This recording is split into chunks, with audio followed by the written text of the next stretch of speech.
Hey, Bill. Pick a chair, any chair. All right. Well, good afternoon. My name is J.J. Hawley. I'm the President and CEO of the Woodlands Area Chamber of Commerce. Welcome to our 4 o'clock speaker series, where we are featuring the 410th and 9th Judicial District candidates. We appreciate your attendance today and encourage everyone to stay informed and involved in your local, state, and federal government. I would like to introduce Ms. Angela Storseth Cooper. She's our Director of Events and Government Affairs here at the Chamber, and she will have a short, very short, that wasn't a short joke. I'm going to pay for that one later. And she's going to talk about get out the vote. I'm going to walk on this side. Thank you, JG. Okay. Nickname. Okay, each of you received a sample ballot on your chair when you came in. The cover sheet has the dates, locations, and times of early voting and election day. So for more information, all of you know to visit www.mctx.org/election/. Please remember that during early voting, you can vote at any location within your county. And I know I'm preaching to the choir in this room, but other people don't know that, so please express that to them. How can you get out and help get out the vote to your family, friends, employees, and coworkers? I know everyone tells you this all the time, but let's go through it one more time. 1, post on your social media.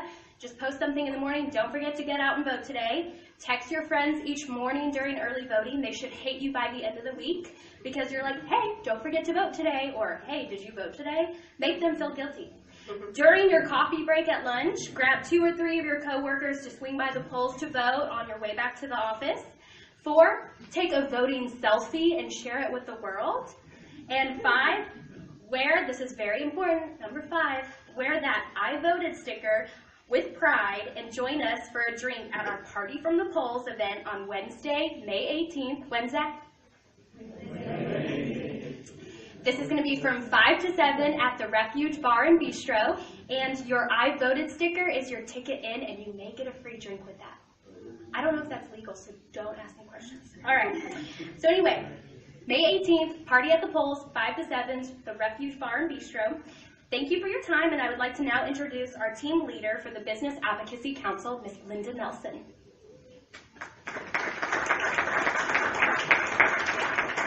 As a precinct chair, do not bring a selfie into when you vote, or I'm going to have to kick you out and not have your vote count. So just know that. Thank you, Angela. Thank you, JJ. I just want to give a short commercial for the Business Advocacy Council. We used to be called the Legislative Affairs. It used to be a whole lot easier to pronounce that than this. Our mission is to represent the small businesses as well as the larger employers and act as a voice of business on local, state, and federal issues. We meet every month at the Chamber. It's the 3rd Friday at 8 a.m. We try to stay right within an hour unless we let you know ahead of time that's going to be a little bit longer. We would love each and every one of you to come. We talk about legislative issues. There's a session coming up. We want to make sure that we're representing our community at the session, and we talk about everything from healthcare to energy to water, whatever. So your voice can be heard, and this is a great way to do this. Again, we do keep it within that 60 minutes if we possibly can. We've been working recently on preparing our legislative priorities for next year, as well as working with the Montgomery County Coalition of Chambers on a cohesive plan of action to get out the vote, very similar to what Angela was just talking about. If you want to get involved, come to Angela, come to JJ, or come to myself. And again, we would love to have you come in and join this group. Without further ado, I would like to introduce my friend and moderator for the evening, Andy Dubois, and he's the executive editor for the Houston Community Newspapers. Thank you.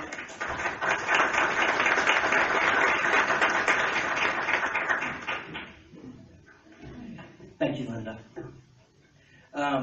This afternoon we will be having a forum for the candidates in the 410th and 9th judicial court races. We'll start with the 410th candidates. They will each have a 2-minute opening. Then we will have a handful of questions. Hopefully we can get through at least half a dozen. They'll have a 1.5 minute answer, and then we'll have time for 30-second rebuttal, and then we'll finish up with a 2-minute closing. And we'll start with the 410th candidates. Intro, we'll start with you, Mrs. Bays. Thank you, Mr. Dubois. My name is Kristin Bays, and I am very honored to still be running for judge of 410th District Court. This court is a trial court. It covers all of Montgomery County. It handles civil, family, and criminal cases, but you all are business people. So I suspect that your interest is probably going to be most with the civil cases, because we all know that civil litigation is part of the cost of doing business. And right now that cost is way too high. Cases at the courthouse are taking 2, 3, even 4 years to wind their way to completion. And in the meantime, your risk managers are going nuts. Your cash flow is in a disaster because it's all going to attorneys and experts in depositions. And your clients are concerned about whether they should renew their contracts with you because your future is uncertain. That's got to stop. We need a judge who has the experience and the ability to get things back on track so that there isn't so much delay at the courthouse, and I offer that to you. I went to the Baylor School of Law on a full tuition scholarship. I received state and national awards, writing awards, the Baylor President's Award. I was editor-in-chief of the Law Review, and I graduated summa cum laude, ranked 5th in my class, because I worked hard, and because I'm a law nerd, and because I had found my calling. And I've carried that into the successful practice of law for the last 22 years as a trial attorney, 19 of which I've had my own small business. My husband and I have our own law firm. My plan of attack for the 410th is detailed, involved, and mind-numbingly dull. So if you want to talk about it after, I can give you those details if you're just bored. But let's sum it up this way. I'm going to do what works in courts that run efficiently and avoid what doesn't in those courts that don't. Specifically, Judge Lee Rosenthal's court. She has a federal district court in Houston. She is on the Federal Rules Committee, and she is routinely recognized as one of the best and most efficient judges in the state of Texas. I plan to adopt what she does, get cases moving in the 410th, and that's why I'm asking you to vote for Kristin Bays. Thank you. Mrs. Robin?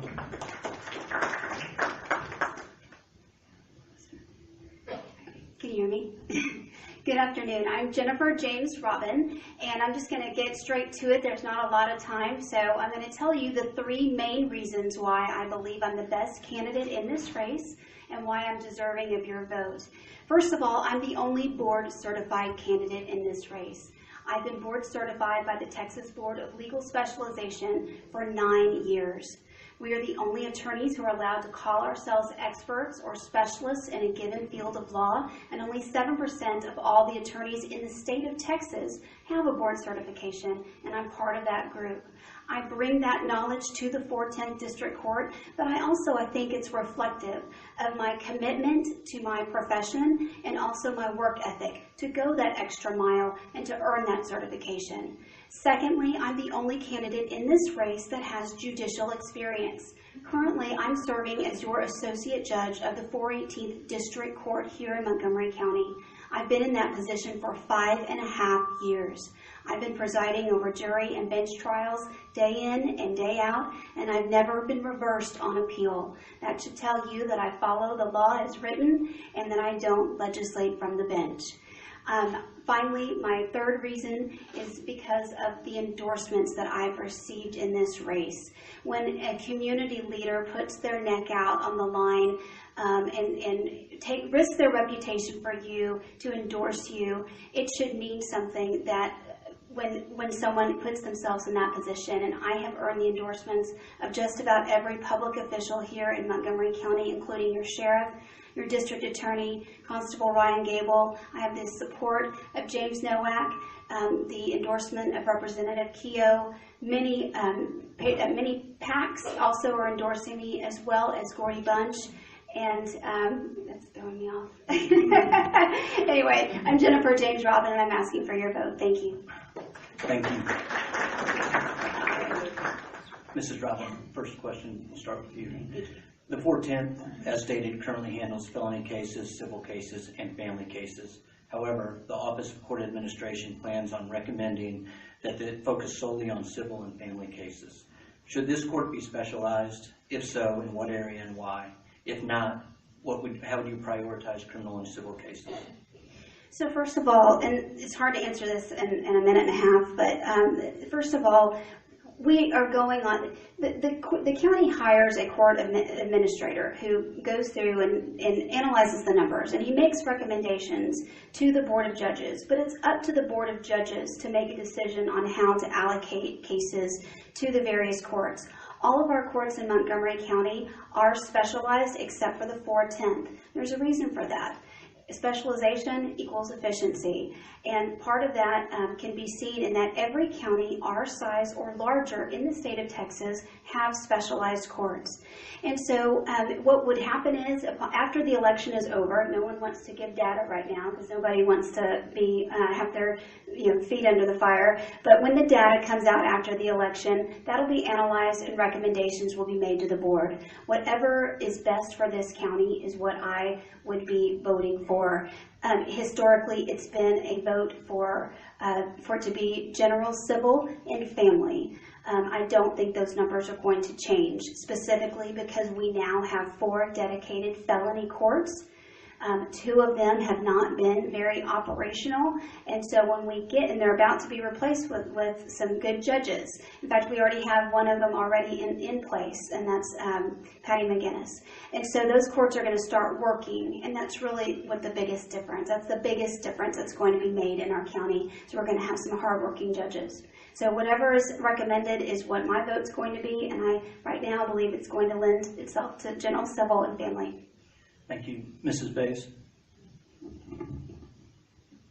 Twice in 2015, the Director of the Office of Court Administration recommended to our district court judges that the 410th be a specialized court, and twice in 2015, our district court judges rejected that option. The data related to how the cases work in terms of their efficiencies has always been secreted from the public. But last month, the Office of Court Administration in Austin ordered Montgomery County to release that data to the public. It's been released. It was published in the Conroe Courier. Jay Jordan wrote the article. And what does the data reveal? Efficiency does not make our courts more efficient. It makes them less so. We need the flexibility of our courts to be able to handle whatever cases come up. Part of your question was how to prioritize civil cases versus criminal cases. The reality is, it's what the need is on a day-to-day basis. Some months we may have more criminal cases, some months more family, some months more civil, and we need the flexibility in our courts to handle that. The data is now in. Specialization isn't what makes our courts more efficient. Hardworking judges are what makes our courts more efficient, and specialization just drags things down because we don't have the ability to transfer cases among our different courts. I propose that the 410th maintain its general jurisdiction as the legislature actually requires, and then no specialization take place. Instead, I'm asking you to vote for me to be that hardworking judge who will improve the efficiency of the court just by a strong work ethic and a plan of attack. Thank you. Mrs. Robin, 30 seconds. Okay, just real quickly, right now I'm in a specialized court. That's the court I work for. We run historically at over 100% efficiency. That means we clear more cases than we take in every year. And that's because we're working hard and because we're a specialized court. I think that the numbers, as far as the accusation that there's been some, and by the way, I'm not on the board yet, I'm an associate judge, but I have to defend my fellow judges in that there are several judges that wanted to make that information disclosed, so I don't want to put everyone in that group. Finally, I would reiterate the point that every other county in Texas has specialized courts that's our size or larger. Thank you. Mrs. Bays? The judges voted, they voted no. The data's come in, it shows you that they should continue to vote no. We need a judge who's willing to take on the 410th, civil, family, and criminal cases, and I'm the only candidate who's willing to do that. That improves the efficiency of our court, and there's no question that hardworking judges do make courts more efficient, but the idea that the label of specialization does that all by itself has been disproven with the data from the case counts from Montgomery County related to our district courts. Thank you. Second question, Mrs. Bays, we'll start with you. What is your view on alternative dispute resolution and when it should or should not be used? Alternative dispute resolution, what we're really talking about here are 2 different things. One is arbitration, which is where you hire a private person to be the judge of your case. And by doing so, you give up rights of appeals, rights to a jury trial, and you pay the judge to preside. That sounds like it's illegitimate, but the idea is that you would hire an attorney or someone in a particular field to preside over a dispute. The other type of alternative dispute resolution is mediation, which is where you sit down and it's a matter of shuttle diplomacy with the mediator trying to help settle the cases. Both are good options in some cases. Both are terrible options in others. It has to be judged on a case-by-case basis. There are some cases where going to mediation is just not going to be a productive use of time or money, and there are some clients who just can't afford to do it. Under our system, if parties want to go to mediation, they can. If they don't want to, they shouldn't have to. And if one wants to go and the other doesn't, they can file a motion under our Civil Practice and Remedies Code with the judge to ask for mediation to be ordered. The judge decides it, and if this is the right case for mediation, votes yes, and if it isn't, votes no. Arbitration, on the other hand, is a contractual agreement between parties that happens long before any disputes arise. Courts are required by both federal and state law to order arbitration when there is a valid arbitration clause in the contract that covers the scope of the dispute. So off they go to arbitration. The judge maintains jurisdiction over the case in the meantime, and at the end of the day, when the arbitrator makes an award, the judge turns that into a judgment. Thank you. Mrs. Robin? So mediation is used, I'm going to use the example of the 418th where I work right now. We require mediation before any contested temporary orders hearing or any contested trial.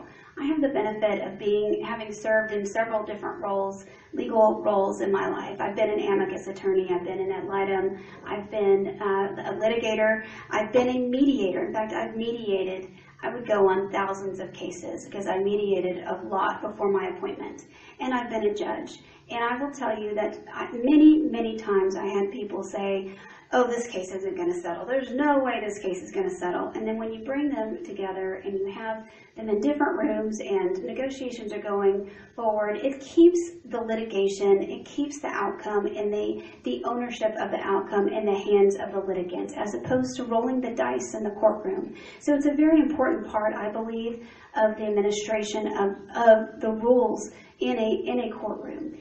Specifically, it helps clear our dockets. It helps move those cases. I can't tell you how many times I have cases that start trial and then go out in the hallway and they end up settling. So it's just an important part in keeping cases moving and helping with efficiency in the courts and keeping the litigation and the outcome in the hands of the people, the parties to the suit.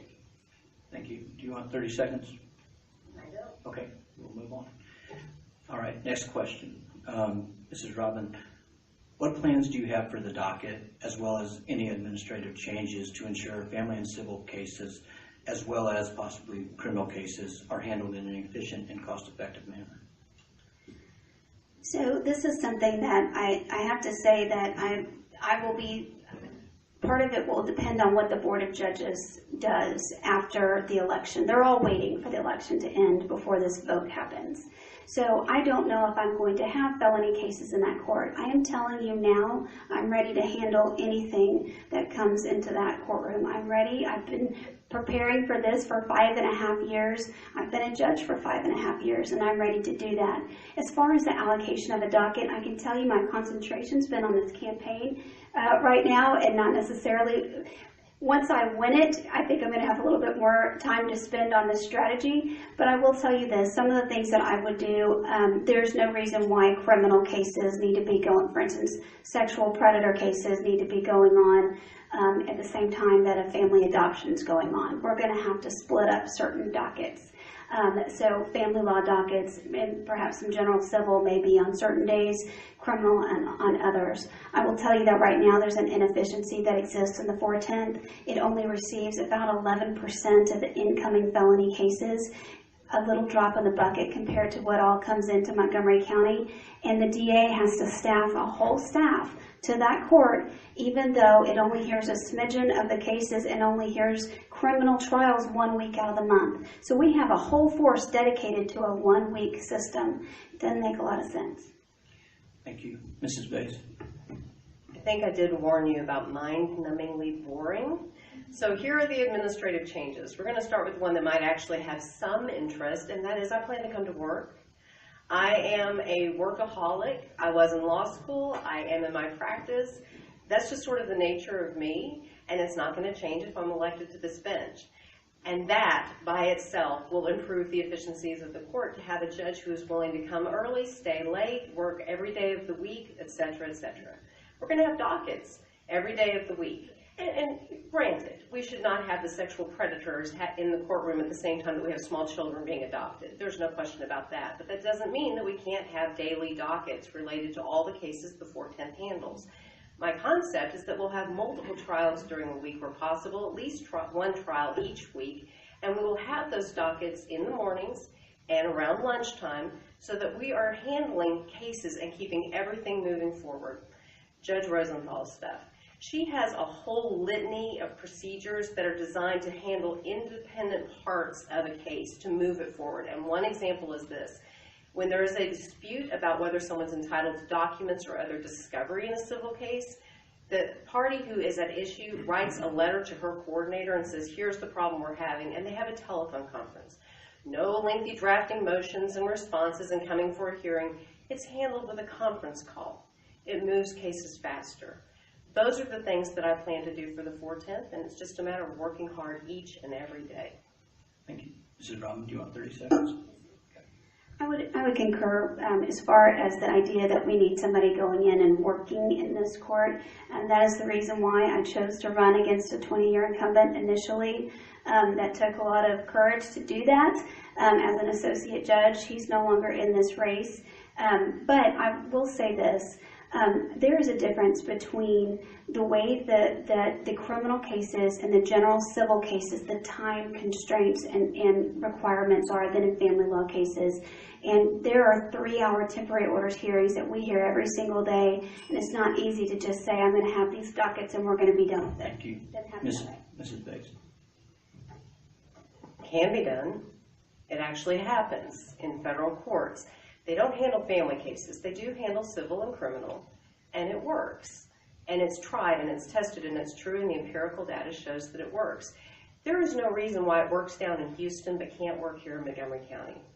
It's just a matter of having a judge who's willing to take the steps to reform things in the 410 and to get things moving again. Thank you. Ms. Bays, we'll start with you on the next question.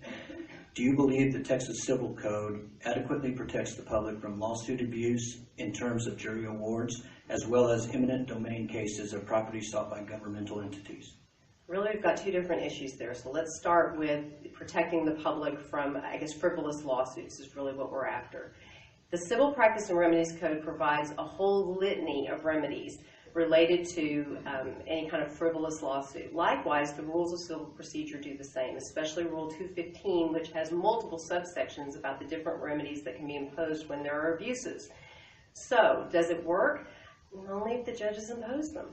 And that's part of the problem, is that when judges see a frivolous lawsuit, they feel concerned about, well, if I dismiss this lawsuit based upon things in the Civil Practice and Remedies Code that would give me the ability to do that, and it turns out I'm wrong, then the case gets remanded back. But if you have judges who will take that law and use it for the benefit of the public, we can get rid of an awful lot of lawsuits and protect the public in that way. So the law itself does a lot to protect the public. It just matters that you have judges who will use it. Eminent domain, that's its own bailiwick. When the government takes your land and offers you compensation and you think it's not just, then you go to court and there's a special commissioner group that is appointed to hear your case, and if you like what they say, great, and if you don't, that goes up to court and the procedure works. But again, you need a judge who is very attentive to who the commissioners are, because guess who appoints those commissioners? Judges. So you need to have commissioners who aren't just people that we know from the Bridge Club. They are people who are involved in commercial transactions, people who are involved in real estate transactions, people who understand what the value of property is in Montgomery County. Thank you. Mrs. Robin? Sure. Do you believe the Texas Civil Code adequately protects the public from lawsuit abuse in terms of jury awards, as well as the eminent domain cases of property sought by governmental entities? We had a major overhaul in our personal injury laws and recoveries many years ago, and it kind of shut down a lot of these huge jury awards that we used to see. It made a lot of people family lawyers, by the way. They had to take up some other way to subsidize their practice. I do believe that we have pretty strong and stringent things in place. For example, the Deceptive Trade Practices Act. there are certain things that you have to do in order to, first of all, send the letter before you can initiate the suit. There are certain things that you have to do, and there are damages to the tune of treble damages if you don't do things the right way and if you win. So I think that there are some punitive things in place, and as well as some preventative things that are in place. But on top of that, the bottom line is, as a judge, I'm not going to be making those laws. I'm going to be applying the laws that exist. So if there are issues with those laws, the people to talk to are your legislators. You need to go to your state reps, you need to go to your senators, and you need to talk about if you have issues with the way that those laws are written right now. Me, as a judge, I have to apply the laws as they are written to the facts that are in front of me. I'm required to do that. Thank you. Thank you. Mrs. Bays, 30 seconds. No rebuttal, Mr. Kowal. All right. Okay, next question. We'll start with you, Mrs. Robin. In his previous election, the family law judge in the 418th Court was attacked and scrutinized for a personal child support case. What emphasis should voters place on the personal and family matters, as well as social values of judicial candidates running for a court that focuses on family law matters? Well, so first of all, this is my boss that we're talking about. So he's a friend, and so I guess I'm a little defensive for him. You know, people really shouldn't have to be tried through the newspapers and through the public. But that kind of is what happens, and only a part of what actually is the full story comes out. To answer the question, though, directly, not about him, but just simply about the personal lives of people and how that should be affected, I think it is important. I think the people who are elected to these positions have a responsibility to the public. You're deciding to become a public figure, and you're taking on a responsibility so that your judgments can be reflective of your morals. And so I believe it is important. I would just caution, just because the question was preceded with information about the judge I work for, I would just say that not everything not everything comes out. Both sides don't always come out. And as judges, we don't have the opportunity to comment on cases. We can't publicly talk about cases that are in front of us in court. But I do think that there is a moral obligation and responsibility to the public. Thank you. Mrs. Bays. I think that when you sign up to be a public official, you do put yourself on stage and under the microscope related to your experience as someone who would be a jurist, but also as to who you are. I mean, that's part of the reason that candidates have what we call meet and greets, because it's an opportunity for you to get to talk to and get to know the candidates, to ask questions about who they are, what their interests are. Do they have kids? Are they married? Those kinds of things. Those are things that matter to voters. That's why you all ask the questions, because judges seem very lofty once they are elected. The truth is they're people, and they're part of our community, and they have taken on a job as a public service. So I do think it's pertinent for people to get to know who their elected officials are. I do think, however, that there are some boundaries to that, and I'm not sure that I thought it was great about the expose about Judge Gilbert. I think perhaps some of that should have stayed behind. But to the extent that there was some crossover with him as a family law judge related to his own family law case, it's at least a topic of discussion. People want to know. And I think that it's a point of relevant inquiry to some. So the information is out there for people to look at if they choose to. Otherwise, I think that it's just a matter of coming to the meet and greets and coming to events like this and getting to know us as people before you cast your vote. Thank you. Mrs. Robin, do you want 30 seconds? I would just add that again, and I have to say this because he's my friend and my boss. But I would just say again that there are certain things that I think when they cross over into how they would affect your rulings and judgments. If you have a personal thing going on in your life that might impact judgments, I think it's probably relevant for the public. I think that if it isn't something of that nature, then I think there's a certain amount of privacy that's due to people and a certain level of deference that we should give to those people. Thank you. Mrs. Bays. agree. It's really just that simple. I agree. Thank you. Okay, 2-minute closing. We'll start with you, Mrs. Bays. Well, we need to elect a judge who has the experience and the ability to handle the case and to move things through. You've heard us both talk to you about the fact that there's a backlog of cases in the 410th, and it's a problem that's unsustainable. It's got to have a solution. And I come to you with a solution. But again, y'all are business people, so let's talk about those civil cases, because I think that's where we can draw the most direct contrast. On day one, the next judge of the 410th will be handling civil cases that include wrongful death, personal injury, breach of contract, breach of fiduciary duty, fraud, forgery, conversion, theft, theft of trade secrets, enforcement of non-compete clauses, breach of warranties, breaches of contract, breaches of promissory notes, eminent domain proceedings. It will involve trespass to try title suits and a whole litany of other things. And I'm the only candidate standing before you who can tell you that I actually have experience with all of those cases, and then some. I represent businesses on both the plaintiff and the defense side of the docket. Small businesses like restaurants or convenience stores, middle-sized businesses like law firms and banks, and large-scale businesses like an international chemical company. I'm not intimidated by any size of the party who would appear before me, nor the amount of money that's at stake. I managed to prevent a judgment for $114 million being entered against one of my clients, and I got a judgment for $107 million on behalf of one of my clients.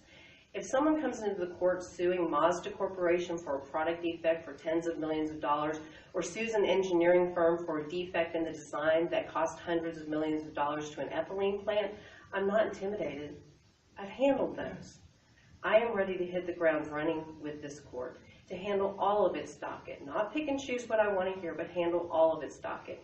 And you as business people need to know, I understand that you can't be tied up in litigation forever. It's bad for you, it's bad for business, and my ultimate goal is to move all of the cases efficiently, effectively, and economically, which is why I'm asking you to vote for Kristin Bays. Thank you. Mrs. Robin. So I just want to clarify one thing that was said in their closing, and that is that she's the only one that's dealt with these issues. As a judge in a family law court, I deal with very complex business entities, billion-dollar estates. In fact, today I was dealing with various stock issues and dividends and all kinds of things, and we deal with difficult issues such as bankruptcy, and we deal with property issues, and we deal with businesses, and I deal with experts, and I deal with the criminal aspect of things as well. I sentence people to jail when they don't follow orders. I have a very wide variety of experience, and there is nothing that intimidates me to hear. If I don't know the answer to something right away, I have no problem picking up a book and figuring it out. And that's just how I've always been, and I have the determination and the intellect to do it. As far as, I would go back to my 3 points. Only board-certified candidate, only one with judicial experience, and the only one with the endorsements of virtually every public official that you've elected or not elected in this community. And I think that says volumes. There's one last thing. As dealing with business people in this room, I would like to end. There's a quote. It is an immutable law in business that words are words, explanations are explanations, promises are promises, but only performance is reality. And you have the benefit of knowing my performance. You have it as a lawyer, and as a judge, and as a community leader. And I'm ready to take the reins today. There is no learning curve for me. I've been doing this for 5.5 years, and I'm ready to go and step into the shoes of the 410th District Court today. And I'm asking for your vote. I'm asking for you to go next week. It's early voting, the 16th through the 20th. Voting day is May 24th. Please vote Jennifer Robin for Judge of the 410th District Court. Thank you. Thank you very much. Now we'll have the 9th District Court candidates come up. Thank you all.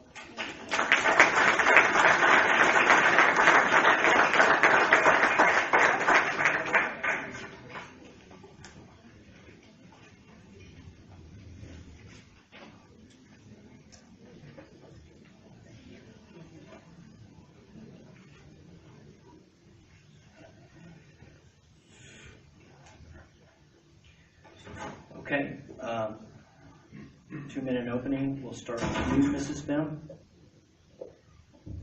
Thank you. I know many of you here in this room. For those of you who have not met me before, my name is Shipman Bihm. I am running for judge of the 9th District Court, and I'll start by telling you a little bit about myself. I started out with a civil firm in Amarillo after graduating from Texas Tech School of Law. Then after a short period in Amarillo, I did not like being cold, and I also did not like Amarillo that much. I moved here to Montgomery County, where I went to work for the Montgomery County District Attorney's Office, where I was a prosecutor for 3 years. For the last 9 years, almost 9 years, it'll be 9 years in July, I have been, just like all of you, I have been a small business owner, and as a small business owner, I have owned and managed my own solo law practice.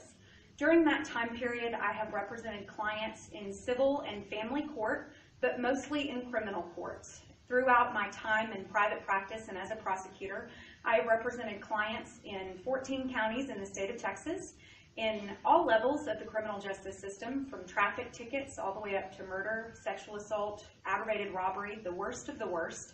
And I have also represented clients in the Court of Appeals and in the Court of Criminal Appeals.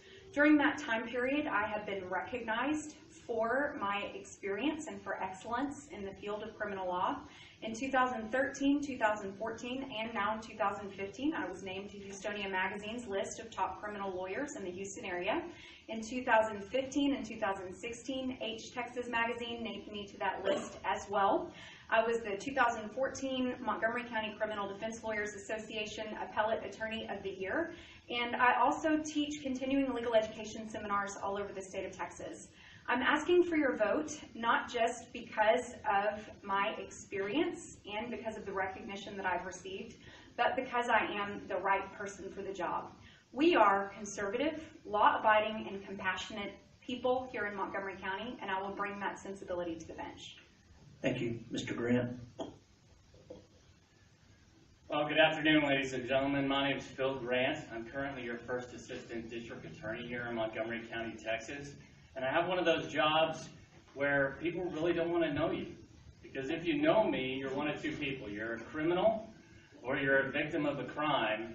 Either way, it's not really that great. And unfortunately, I'm running for a bench, the 9th District Court, that kind of is the same thing. It's a full-time felony criminal court. The judge handles the most serious types of felony criminal conduct. And those of you sitting in this room as businessmen and women here in Montgomery County are thinking, when am I ever going to be in a full-time felony criminal court? And the fact of the matter is I hope you aren't. But God forbid someone you love is a victim of a serious crime or someone you care about is charged with a crime. And I know it's important to you, ladies and gentlemen, that you have the most knowledgeable, experienced candidate or person as sitting as the judge on that bench. And I have 20 years of experience in criminal law. I am the only candidate in this court or in this race that is board certified in criminal law, meaning I've taken that extra step to demonstrate my expertise in this field. I'm routinely consulted by your local legislators,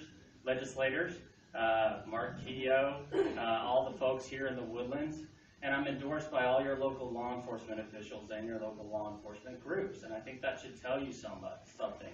As business people, we all want to see Montgomery County continue to thrive like it has over the last couple decades. And then one of the main reasons that Montgomery County is so successful as a community is that we all know it's a safe community. We have one of the lowest crime rates in the state. That's largely in part of the dedication of the District Attorney's Office in partnership with your local law enforcement agencies. And as the judge of the 9th District Court, I'm going to continue that, and I'm going to keep this community safe and a great place for you to do business. Thank you. Thank you. Okay, first question, Mr. Grant, we'll start with you. As you stated, this court handles felony criminal cases full-time at this time. What plans do you have to improve court efficiency?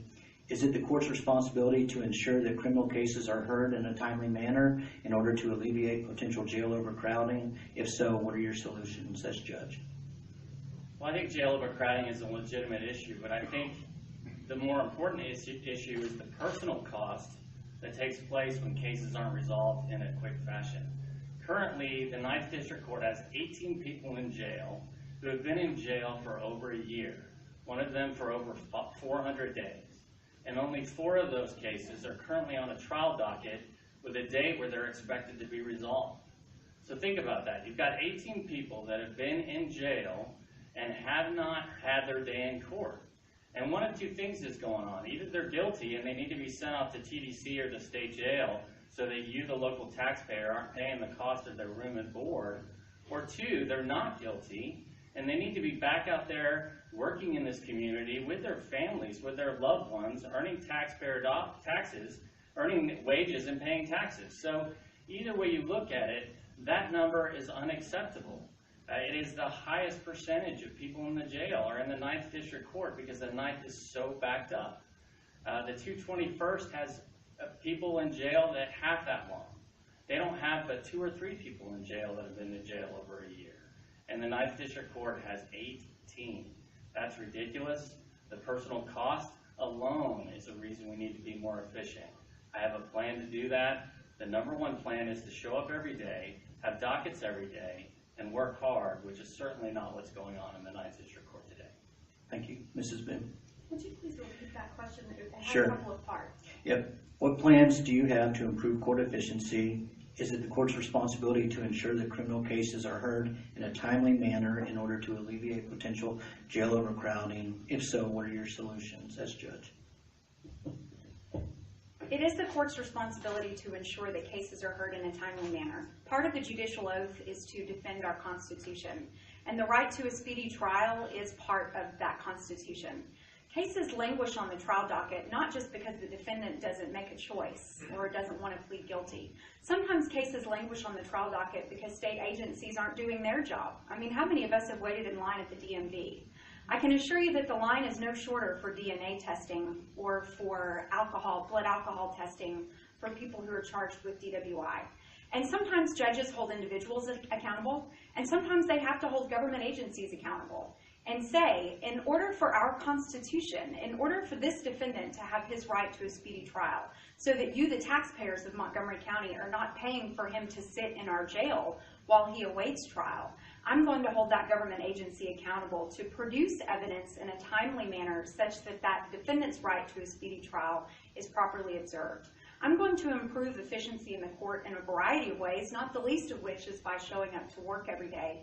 But I'm also going to use the experience that I've gained working in 14 counties across the state of Texas to implement efficiencies that are working elsewhere, that work in Harris County, Williamson County, Hayes County, all over the state of Texas, to make sure that your tax dollars are wisely spent.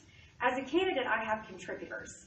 And I have felt it's very important to use my contributors' dollars wisely. You can look at my campaign finance reports and see how well I've done, and I intend to do the same as your judge. Thank you. You want 30 seconds, Mr. Grant? One of the things that I did immediately when I decided I was going to run for judge was I sat down with the defense bar and I said, hey, what's working out there in other courts and what do you want to see happen in the 9th District Court? And one of the things they told me was, we have a state jail felony, nonviolent first offender drug case, and we're waiting behind an aggravated sexual assault of a child case or a murder case. Put us on a docket where we can streamline those nonviolent first offenders so we can get those cases resolved quickly, and you can spend all the other time on these serious cases. So we're going to take innovative ideas like that in the 9th District Court and try them out and do it well. Thank you. Mrs. Bihm? Yep. Okay. All right. Next question, Mrs. Bihm, we'll start with you. What factors would you consider in granting and setting bail amounts for defendants? What do you believe is the primary consideration? They're too numerous to list here, but a lot of them are the things that you've seen when you've watched Law and Order or other court TV shows. What their relationship is to the community, how stable they are, if they have a place to go once they get out of jail. The number one consideration in setting bail is that we are legally entitled to bail in the state of Texas, and the only purpose of bail is to ensure the defendant's appearance in court in the future. If I think that someone is not a danger to our community and that they will be out working, contributing to society while their case is pending, then I would be more inclined to grant them bail and a lower bail that they can easily make. Because guess what? If they're paying a bail bondsman, that may be money that's not going to child support, that's not going to their local businesses it's not going to rent, and that type of thing. A lot of times people who are in our criminal courts are the least able to absorb a very large financial blow. And I do think that the ability to absorb that blow should be considered when setting bail. Why is that? Because $10,000 to you might not mean a lot, but $10,000 to someone else is going to guarantee that they're going to show up to court. And so those are the types of factors that I would consider. The most important consideration in setting bail is first, pursuant to statute, to ensure appearance in court, and second, public safety. Thank you. Mr. Grant. Ms. Bim's absolutely correct. The number one thing that you consider when determining bail in a criminal case is what's the amount that you think is necessary to ensure that this person is going to come back to court for their settings ongoing, and also public safety issues. So those are the two things that you look at, and what things go into that. Their ties to the community are important. Do they have a job? Do they have a family? Are they here legally? Those are all things that we need to look at when we're setting bail. The public safety issue is a little bit more complicated. What is the nature of the offense? Is it violent? Is it sexual of nature? Do they have an extensive criminal history? If they have an extensive criminal history, then you want to set that bond higher because they are a public safety risk. So the code's pretty clear about all these things that a judge can consider when setting bail, but I would agree that for first offenders, nonviolent offenders, those people that are not a danger to our community, we need to lower those bails as much as we possibly can and use alternatives like house arrest, ankle monitors, and those kind of things, rather than hitting them hard in the pocketbook, which they really can't afford because they're going to be going through the criminal justice system, paying lawyers and doing other things. So let's get those people back out in the community, working, paying taxes, taking care of their family, and not sitting in our jail just because they can't afford to post bail. Thank you. Mrs. Bihm, do you want 30 seconds? Yeah. Okay. Next question. We'll start with you, Mr. Grant. Actually, two questions back-to-back that you'll both answer regarding a judge's responsibility to follow the law and abide by the Judicial Code of Conduct. Mr. Grant, as Assistant District Attorney, has been a vocal critic of some decisions and rulings by sitting 9th District Court Judge Kelly Case. If elected, how will you ensure that you follow the Code of Judicial Conduct if or when vocal attorneys attack the court or you as a judge? Well, first off, I think I need to explain why, as the first Assistant District Attorney, I've been a vocal advocate for doing the right thing in the 9th District Court. And that's because I don't think that Judge Kelly Case has been following the Code of Judicial Conduct. The Code of Judicial Conduct requires us primarily to follow the law and follow legal precedent. And now, over 12 times, the District Attorney's Office has had to go to higher courts of appeals and have them reverse the decisions of Judge Kelly Case because they weren't lawful. So, as the first Assistant District Attorney and the Public Information Officer for the District Attorney's Office, it's my responsibility, I believe, to educate the voter about a judge who's not following the law. And that's not what the District Attorney's Office is saying, ladies and gentlemen. That's what the Court of Appeals and the Court of Criminal Appeals is saying. So what's the number one way you follow the Code of Judicial Conduct, ladies and gentlemen? You follow the law.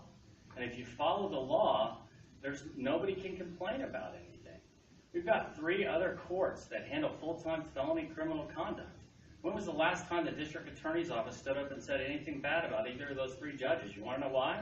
They're doing their job, and they're following their oath, and they're doing the right thing. And the citizens of Montgomery County need a judge in the 9th District Court that is going to follow the law and do the right thing. And when I do that, you're not going to read about me in the paper. And I'm totally okay with that. Thank you. Mrs. Bihm. Pursuant to the Code of Judicial Conduct, judges are not permitted to respond to any type of accusation or attack made by a party or an attorney in a case. And so I will observe that code, irrespective of what is said about me, and follow that rule. I think an important thing to note about the 9th District Court is that it has been very controversial. And some of that controversy has been created by press releases and other attempts to try the judge of that court in the court of public opinion. And in fact, my opponent actually said in an interview with K-Star Radio that part of the reason why he is running for this bench is because the district attorney's office did not like the direction of the 9th District Court, and they decided that it would be best for him to run for this bench. And I understand that, but I think the important thing is that judges are supposed to be independent. They are not supposed to bow to attacks by counsel or the parties. They're supposed to do what they think is right. They are supposed to follow our laws and defend our Constitution, and that is what I am running to do. But I promise you this, if you vote for me, my decisions will be based upon a thorough and clear understanding of the law, a sincere desire to defend our Constitution, and a commitment to doing what is right, irrespective of what the parties or the attorneys might say about me. Thank you. About 30 seconds. Sure. Of course, we don't like the direction of the 9th District Court when he's finding constitutional laws like online solicitation of minor statutes unconstitutional. Of course, we don't like the direction of the 9th District Court when he continues to ignore legal precedent and finds and continually violates the law as been found by the Court of Criminal Appeals and the Court of Appeals in the state of Texas. So we've got to talk about it, ladies and gentlemen. You need a judge in the 9th District Court that's going to do the right thing and follow the law, and that's me. Thank you. Mrs. Bihm? As judge of the 9th District Court, I will follow the law, I will defend our laws and defend our Constitution, and I will do so in a way that is dignified, in a way that is respectful of the parties that come before my court, and with a clear understanding that by you voting for me, you have cast a vote in favor of my judgment. I feel very strongly that being reversed on appeal is sometimes a part of doing the work of a judge, but the goal is to never be reversed on appeal, and that is what I will do. Thank you. Okay, second part of the question regarding follow the law. In an article authored by Mrs. Bihm and regarding the recusal or disqualification of a district attorney, specifically Montgomery County DA Brett Ligon, she wrote, so like many criminal defense lawyers saddled with terrible law and an unreasonable opponent, we had to get creative. How, as sitting judge, would you handle cases involving what you may consider, quote, terrible law? Is that for me first? Yes. That case is very complex, and if you would like to learn more about it, I would suggest that you read the article, or you can hit me up on Facebook or email, and I'll send you a copy of it. There is such a thing as bad law, and more often than not, and in that particular case, the bad law was confusing, and it also provided a complete and utter lack of remedy for anyone who was in the situation that my client was in, which very shortly was that the complaining witness in his case was the district attorney, my opponent's employer, Brett Ligon, and he insisted on his office going forward with the prosecution, with my opponent directing the prosecution himself. And I felt that it was very clear that my client would not be treated fairly in those circumstances, and so we were seeking to have a special prosecutor appointed. The judge in that case was courageous in working their way through conflicting precedent throughout the state of Texas. The case was appealed to the Court of Appeals and ultimately to the Court of Criminal Appeals, in which the Court of Appeals decision stood, which is that due process and fairness requires that there be a disinterested prosecutor. And I maintain that in that situation, the truly courageous actor was not me, who did a lot of the legal work, but it was the judge who was willing to do what was right for the defendant and for our system of justice in order to make sure that a criminal defendant's constitutional right to a fair trial was protected. Thank you. Mr. Grant? Well, I think as judges, we're always going to have complicated fact scenarios and difficult situations. And I think when the district attorney's car gets broken into by a bunch of juveniles in his neighborhood, that's a complicated issue. And that was a complicated case. And I commend Ms. Bihm in taking that up on appeal and fighting so hard for a client. And that's what I'll expect the lawyers to do in my court. You know, but as judges, especially at this level in the 9th District Court, our job is to follow legal precedent. It's not to blaze new trails. It's not to advocate on the behalf of one side or the other. It is to follow legal precedent, follow the law that's out there, and apply the facts of the cases before us to the law that exists. And that's what I'm going to do with the 9th District Court. And unfortunately, that's what the Court of Appeals and the Court of Criminal Appeals has said 12 times hasn't happened for the last 3.5 years. We need a judge in the 9th District Court that's going to follow law and follow legal precedent. And even if it's bad law, you let the parties argue it out fully. You let them completely flesh out the facts of their case. You give them time. You're patient with it. You recognize that they need to put all the facts on the record. And when it goes up on appeal, if it is bad law and you've allowed the parties to fully flesh out their side and talk about their circumstances of their particular case, the Court of Appeals and the Court of Criminal Appeals can make those decisions where they overturn portions of laws or overturn entire laws if you've done your job handling those preliminary hearings in the district court level. Thank you. Mrs. Bihm, you have 30 seconds. Yes, please. I agree with much of what my opponent has said in his previous answer.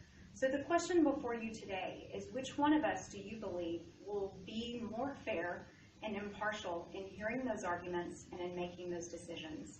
As someone who has been both a prosecutor and worked on the defense side, and also having practiced in civil, family, juvenile, and criminal court, I bring a broad perspective that means that I can be truly fair and impartial, and having represented those defendants and the prosecution means that I am better suited to make those decisions and hear those arguments.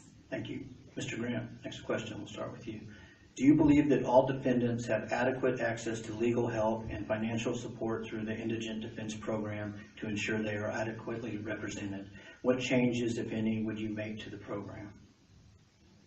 Let me start off by saying that the right to an attorney is an absolute necessity. I believe in it 100%. If you can't afford an attorney in the criminal justice system, we need to appoint you an attorney. There's no way around it. Do I think that defendants have adequate access to counsel in Montgomery County in the criminal justice system? They absolutely do. As a matter of fact, I believe that we appoint way too many defense attorneys to defendants that can afford to hire defense attorneys that are out there in private practice. We appoint an inordinate amount of attorneys to our defendants. That's why our indigent defense costs have gone up to $5-6 million in this county over the last couple years. What we need to do is we need to establish, like Waco did a few years ago, an investigative type position that investigates indigency. If you can leave the courtroom and go climb in a brand new Chevy Silverado with big old rims on it, you probably ought to go hire your own attorney. And unfortunately, that's what's happening in our courtrooms today, and you, the taxpayer, are footing the bill. So we need an investigator to check out whether or not you're truly indigent. And when Waco did that, when McLennan County did that, they found out that they were appointing, they could reduce their appointments by about 40%. And that saves taxpayers millions of dollars. Thank you. Mrs. Bihm. I don't think that the answer to reforming our indigent defense system is hiring more employees. I think part of it is adjusting the questions that we ask and really listening more carefully to those responses. Obviously, if you are charged with possession of less than a gram of marijuana, a Class B misdemeanor, it's going to be less expensive for you to hire a lawyer than it will be if you're charged with murder. And so you have to consider the range of offenses that are out there along with the resources that an individual has. And it's also important to recognize that you are entitled to an attorney. You are not entitled to Dick DeGuerin or Rusty Hardin, okay? And so I do think that there is a place in our indigent defense system for attorneys who lack, or who don't lack, but who have less experience and more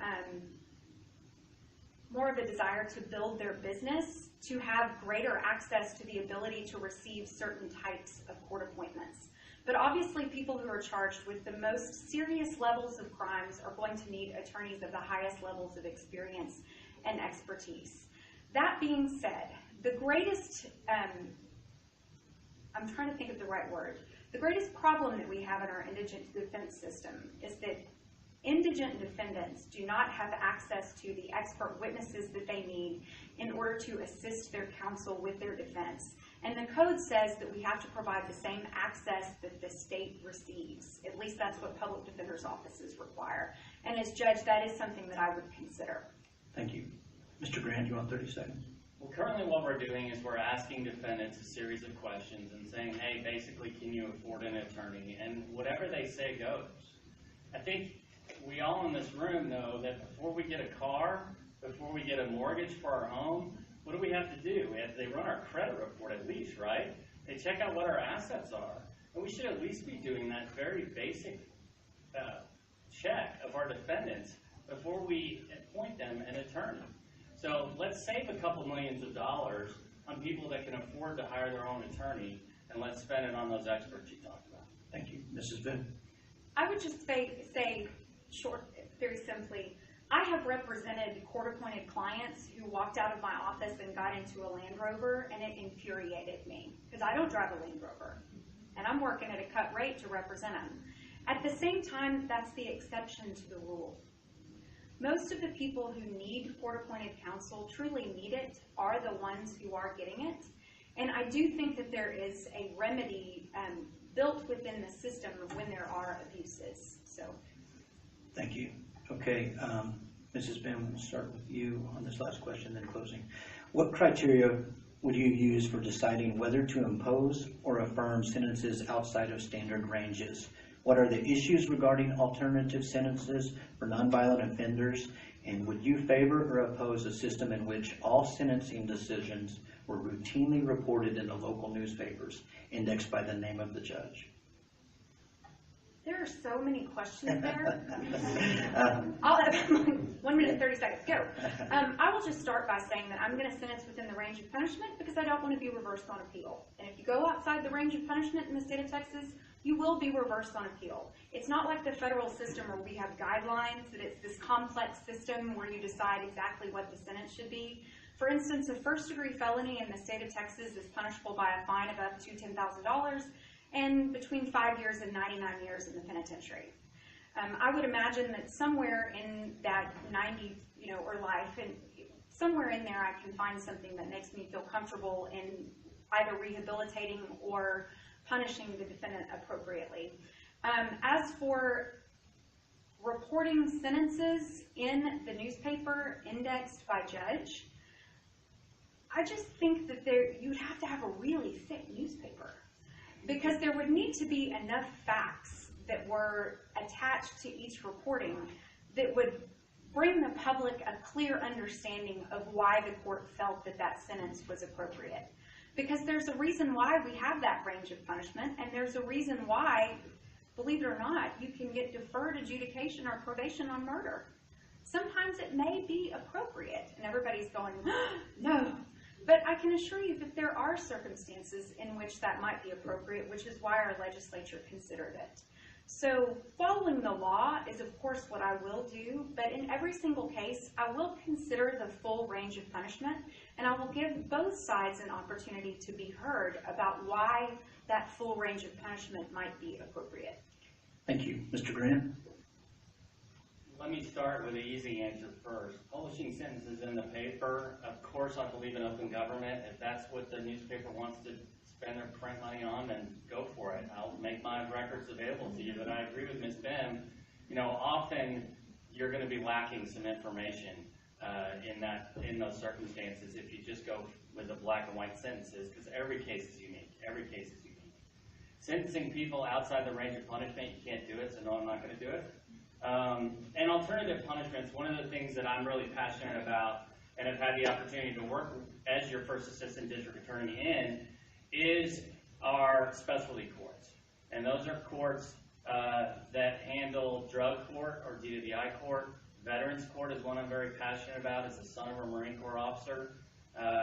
They handle people that have special needs. What we've learned in the criminal justice system is it doesn't help to just lock somebody up with a drug problem. You've got to fix, or you've got to get to the heart of the addiction issues that they're dealing with. DWI is the same way. veterans coming back from serving our country overseas that have PTSD or traumatic brain injury, and that is what causes them to act out in violent ways. There are very, very good programs in this community that can address that and get them reintegrated in the community in a successful way. So if that's what you're talking about with alternative punishments, I'm all for it, and I look forward to either handling one of those dockets at the Board of Judges' discretion. Looking forward to it. Thank you. 30 seconds, Mrs. Ben. Briefly, I think that our specialty courts are the shining stars of our criminal justice system. They have the lowest recidivism rates. My sentencing philosophy or my punishment philosophy is very simple. I think that we should put people on probation that we're mad at, and we should put people in prison that we're afraid of. And that's the general guideline that I will use when hearing and making decisions regarding sentencing. Now, obviously, there's a number of different factors that must be considered that dumbs it down just a little. But I do think it's important to recognize that for some people, prison is appropriate, even if their only problem is a drug problem. Thank you. Mr. Grant, 30 seconds. I agree. Okay. All right. 2-minute closing. Mr. Grant, we'll start with you. You know, ladies and gentlemen, the 9th District Court is a full-time felony criminal court. And as business people, I think you need to say, okay, what do I want it to represent? And number one, I think what you want in your 9th District Court is you want fairness and you want a lawful court. You want a judge that you can elect or hire as business people that you know is going to follow the rules that are laid out beforehand. And as your prosecutor for the last 20 years, I've tried over 100 first-year felony trials, and the only 2 times I got reversed on a felony on appeal was judge error. So we've never stepped outside the line as a prosecutor. I've never been accused of any type of misconduct in those cases. And I think that that tells you a lot about how I feel as a prosecutor and how I feel or will feel as a judge of the 9th District Court. It's about doing the right thing for that individual defendant, but more than that, it's about doing the right thing for this community. If that means a specialty court like DWI court or Veterans Court, then that's what I want to do, and I want to be involved in those programs, and I'm passionate about those programs. But I'm also very passionate about my kids and their safety and their welfare. And I think it's important for all of us to know that Montgomery County is a safe place for us to raise our kids. And the judges that we elect should reflect the very public safety focused nature of Montgomery County residents. That's why you can trust me, ladies and gentlemen. Not only the fact that I've been your first assistant district attorney, but the fact that I'm endorsed by Tommy Gage, by District Attorney Brett Liggett, by all 5 constables, including your local constable, Ryan Gable, the Montgomery County Law Enforcement Association, and several other law enforcement organizations. Also, talk to your local legislatures and ask them who they have on speed dial when they have a question about criminal justice issues. They're going to tell you they call Phil Grant. He answers the phone at 4 o'clock in the morning when I need him and I'm on the floor of the Senate. I'll have that kind of access for you, ladies and gentlemen, as your judge of the night, Phil Grant. Thank you very much. Thank you. Mrs. Bihm, 2:10. Thank you. As judge of the 9th District Court, I will be fair and impartial. My rulings will be consistent. I will apply the law equally to all who come before me, no matter who they are. My opponent has discussed at length his endorsements, and they are impressive indeed. And if you were running for district attorney, the chief law enforcement officer in Montgomery County, I would think that those endorsements would be the first thing that you would consider. But he's not. He's running for judge of the 9th District Court, which hears only felony criminal cases. So the parties on one side of those cases have all endorsed him. But there's another side to those cases, and they deserve to be treated fairly too. While I know that each and every one of you have no plans to appear before me in the 9th District Court, I would tell you that the odds of someone you know or love being charged with a crime are pretty good. That's just reality in our society. And if that day comes, I hope that you would want for them to appear in front of a judge who has the courage, who has the compassion, and who has the experience to consider both sides. I will follow the law, I will defend our Constitution, and I will do what is right for the people of this county. I have lived here for the last 12 years, and I love it here. I love that it's a safe place to live. But more than anything, what I love is who we are as a community. And that is that we are united by our desire to do what's right, to be compassionate, and to come together to do what's best for Montgomery County. And that's a vote for Bihm for judge. Please vote for me, Kate Shipman Bihm, and please don't be mad when I jam out of here right when I finish, because I have an event to attend at 5:30 at Magnolia. Thank you for coming today. Thank you. Now, closing, Stewart.